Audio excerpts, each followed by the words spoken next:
Express highway પરથી અમને call આવેલ કે ભાઈ અમદાવાદથી જતાં 5 કિલોમીટર નજીકમાં અમારી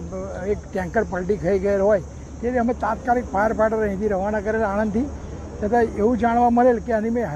હાઇડ્રોજન પેરોક્સાઇડ છે અને જે અમદાવાદથી દહેજ જઈ રહ્યું હતું એ રસ્તામાં હતા પલટી ગયેલ એ રેલિંગ તોડીને સીધી પલટી ગઈ ગયેલ છે ત્યાં લીકેજિંગ ચાલુ છે પણ કોઈ પણ જાતની જાનહાનિ થયેલ નથી. આણંદ ફાયર બ્રિગેડની 3 ગાડી, નડિયાદ ફાયર બ્રિગેડ પણ અહીંયા હાજર છે, એમની પણ એક ગાડી આવી ગયેલ છે અને પાણીથી સ્પ્રે કરી અને એને ડાયલ્યુટ કરવાનું કામગીરી ચાલુ છે. સર કેટલા